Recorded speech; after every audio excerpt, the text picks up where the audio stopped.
Okay, this is a reminder to self about how this engine goes back together. Okay, we have here the main gearbox shaft with its selector which goes side to side. Obviously there we go. That locking nut on that end is what basically goes in the middle of the clutch. Okay.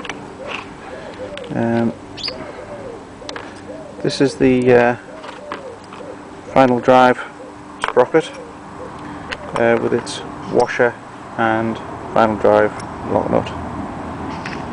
If memory serves right, this spacer sits behind it. The main selector shaft, as far as I'm aware, goes together like that with this spring hard up against the case. This is the return spring, and what's important about this is it sits obviously at the bottom of the shaft like that. Okay, that's more or less the completed assembly. This is the let's get this in focus. This is one of the main oil seals, but there's a small oil seal.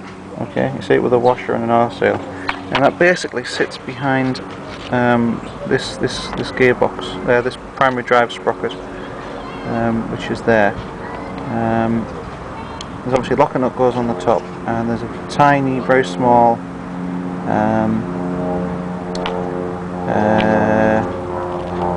key. I forgot what you call it now, but the key anyway. Okay, what we have here is the gearbox sump and the engine sump nut. These are the pins that hold the twist the engine together when you're assembling it.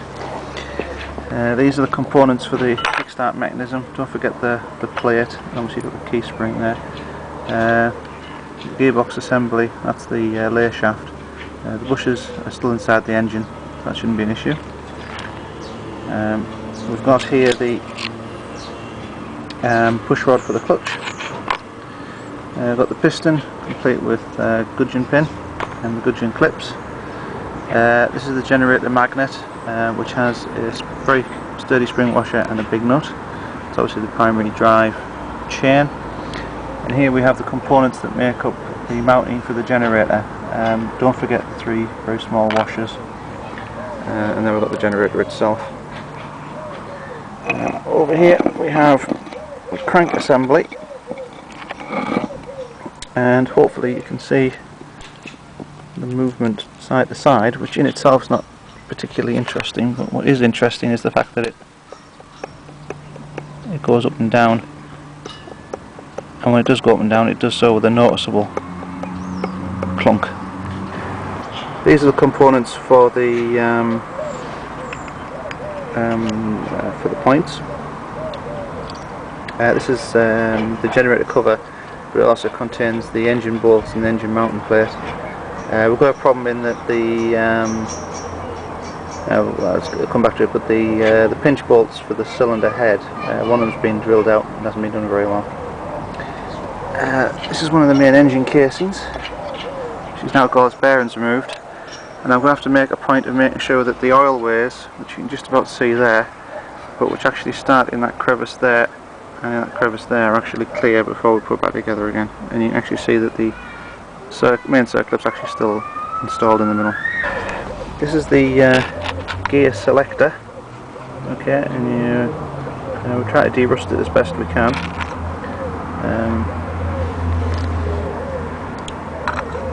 Just get a candle like that.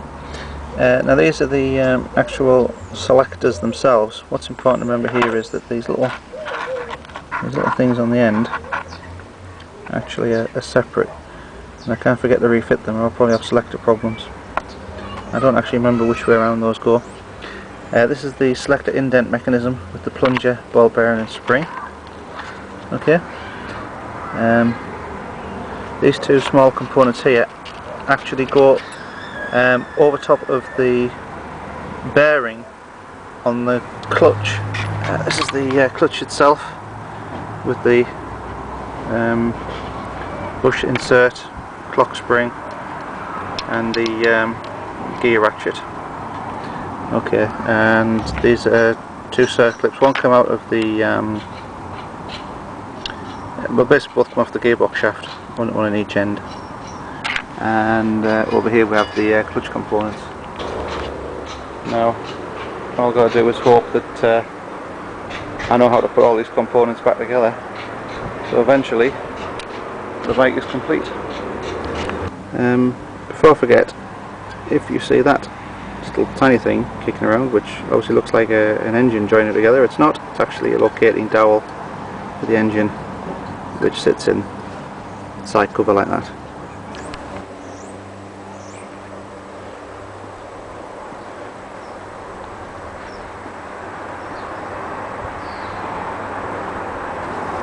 This is one of the bearings that was removed, and I don't know if you can be able to hear it, but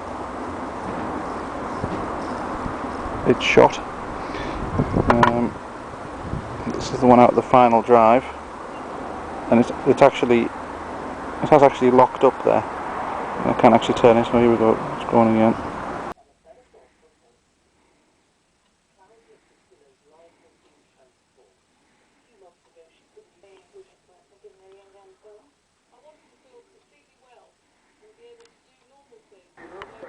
If you want to go back to Peter, I can tell you that only a third of pupils of any background see an advantage or disadvantage for getting 5 good GCSEs, including English and Maths.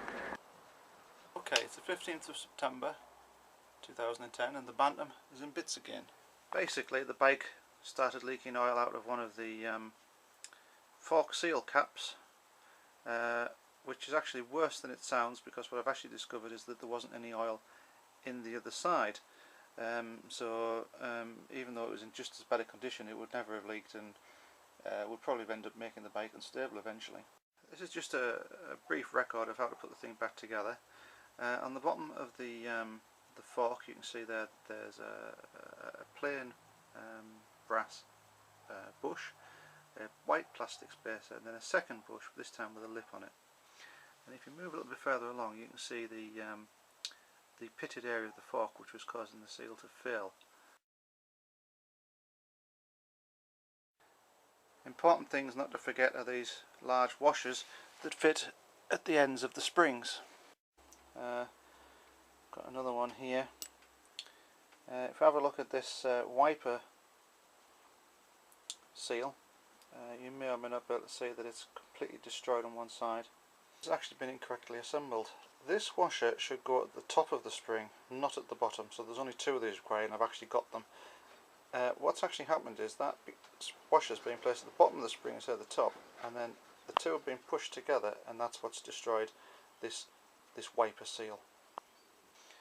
And I'm going to try and also, well, I also need to get hold of these seals, and I'm also going to take the opportunity of replacing all the nuts and bolts with stainless steel ones, with locking nuts as well.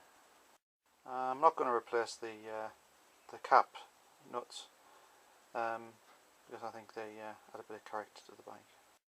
The big problem, of course, is that this is all going to cost quite a bit of money.